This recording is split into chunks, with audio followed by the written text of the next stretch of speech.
वैदिक maths part 26 topic square root of 5 digit perfect square number. Formula विलोकनम। Vedic math में विलोकनम का अर्थ होता है केवल देखने मात्र से ही अपने आंसर तक पहुंच जाना। तो 5 डिजिट का परफेक्ट स्क्वायर नंबर हमने लिया है 19881, यानी कि ये नंबर किसी न किसी का स्क्वायर है और हमने इसका स्क्वायर रूट फाइंड करना है। ये स्क्वायर रूट का सिंबल है, तो ये किसका स्क्वायर है ये हमको बताना है। तो इसमें हम पीछे से पेयरिंग करेंगे राइट से लेफ्ट की ओर। तो फर्स्ट पेयर हो गया 81 और थर्ड हो गया 198। अब 198 के नीचे हम क्या लिख सकते हैं? 14 का स्क्वायर होता है 196। पहले आपको 1 से लेके 50 तक के स्क्वायर याद होने चाहिए। 14 का स्क्वायर 196 होता है और 15 का स्क्वायर करें तो 225। 198 के नीचे 225 तो आएगा नहीं, तो 198 के नीचे हम 14 का स्क्वायर 196 लिख सकते हैं। तो एक आंसर हो गया हमारा 14। आंसर का लेफ्ट पार्ट हो गया 14। अब राइट पार्ट क्या होगा? अब 81 को देखो। 81 में यूनिट डिजिट 1 को देखो। इस यूनिट डिजिट 1 को हम इस टेबल में फाइंड करेंगे। यहाँ इस टेबल में हम 1 से लेकर 9 तक का स्क्वायर लिख लेंगे। 1 square 1, 2 square 4, 3 square 9, 4 square 16, 5 square 25, 6 square 36, 7 square 49, 8 square 64 और 9 स्क्वायर किसके इक्वल होता है? 81 के। तो इस टेबल में इस यूनिट डिजिट 1 को फाइंड करेंगे। 1 हमको दो जगह दिखाई दे रहा है, एक यहाँ पर 1 का स्क्वायर 1 और 9 स्क्वायर 81। यूनिट डिजिट देखना है हमको, तो 1 यहाँ भी दिखाई दे रहा है, यहाँ भी दिखाई दे रहा है। तो देखना राइट साइड में है और आंसर हमारा लेफ्ट वाला होगा। लेफ्ट में क्या है? इधर 1 है और इधर 9 है। तो हमारा जो आंसर का राइट पार्ट है वो तो या तो 1 होगा या 9 होगा। 1 और 9, इस 1 को हम इस टेबल में फाइंड करेंगे। यूनिट डिजिट 1 दो जगह दिखाई दे रहा है और अब लेफ्ट में देखो 1 और 9 दिख रहे हैं। तो इधर से 198 में के नीचे क्या आएगा? 14 का स्क्वायर 196। तो लेफ्ट पार्ट में आ गया 14 और आंसर के राइट पार्ट में 1 और 9 वो हमने यहाँ से फाइंड किया। तो 19881 ये किसका स्क्वायर है? या तो ये 141 का स्क्वायर होगा, इसको और इसको आपस में मिला लेंगे 141, या हमारा आंसर हो सकता है 149, 14 और 9 को मिलाएंगे। तो ये नंबर 5 डिजिट का नंबर या तो 141 का स्क्वायर होगा या 149 का स्क्वायर होगा। अब हम चेक करेंगे कि इन दोनों में से कौन सा आंसर होगा। तो 14 में हम 1 ऐड कर देंगे, तो ये जो हमारा आंसर का लेफ्ट पार्ट था 14, इसमें 1 ऐड कर देंगे और 14 से ही मल्टीप्लाई कर देंगे। 210 आ गया। ये 15 को 14 से मल्टीप्लाई करो 210। अब ये जो हमारा लेफ्ट साइड से जो फर्स्ट पेयर था 198 की 210 से कंपैरिजन करनी है। 198 210 से स्मॉलर है। 198 इज स्मॉलर देन 210। तो इन दोनों में से जो स्मॉलर होगा वही हमारा आंसर होगा। तो इन दोनों में से स्मॉलर कौन है? 141 है। तो answer will be 141।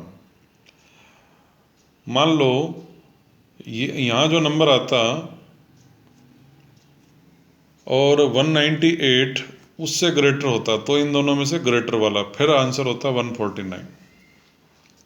But at present 198 is smaller than this number 210, तो देयरफॉर आंसर विल बी 141, क्योंकि इन दोनों में यही स्मॉलर है। अगर ये इससे स्मॉलर है तो दोनों में से स्मॉलर वाला आंसर, और अगर ये इससे ग्रेटर है तो ग्रेटर नंबर वाला आंसर। और ये भी ध्यान रखेंगे इस फर्स्ट पेयर 198 की कंपैरिजन हमने इससे करनी है। अगर ये इससे स्मॉलर है तो आंसर भी स्मॉलर वाला। क्वेश्चन नंबर 2, 23,104 का स्क्वायर रूट फाइंड करना है। तो राइट से लेफ्ट की ओर चलते हुए पेयर बनाएंगे। फर्स्ट पेयर हो गया 04, सेकंड 231। तो 231 के नीचे क्या आ सकता है? 15 का स्क्वायर 225 आराम से आ सकता है। 16 का स्क्वायर 256 होता है, जो कि 231 से बड़ा है। तो आंसर के लेफ्ट पार्ट में आ जाएगा 15। अब राइट पार्ट में क्या आएगा आंसर के? अब इस 4 को हम इस टेबल में फाइंड करेंगे। 4 देखो हमको यहाँ भी दिख रहा है और यहाँ भी दिख रहा है। अब लेफ्ट साइड में देखो, लेफ्ट में 2 है और इधर 8 है, यानी कि 2 का स्क्वायर भी 4 होता है, 8 का स्क्वायर 64।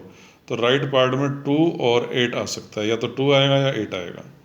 तो आंसर क्या होगा? या तो 152 होगा, इन दोनों को मिला देंगे, या 158 होगा। 15 और 8 158।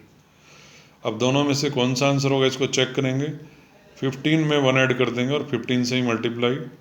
16 को 15 से मल्टीप्लाई करो 240।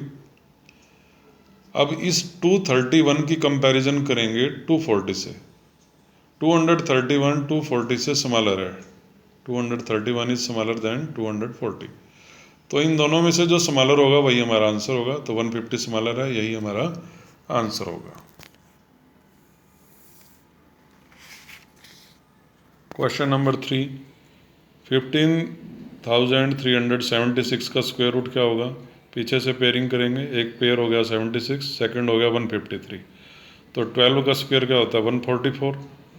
तो 153 के नीचे 144 आराम से आ सकता है। तो आंसर का लेफ्ट पार्ट में 12 लिख देंगे। अब ये जो पीछे ये जो 76 है, इसमें से 6 यूनिट डिजिट 6 को हम इस टेबल में फाइंड करेंगे। 6 आपको दो जगह दिखाई देगा, यहाँ और यहाँ। देखेंगे राइट में और लिखेंगे लेफ्ट वाला। लेफ्ट में क्या है? 4 और 6।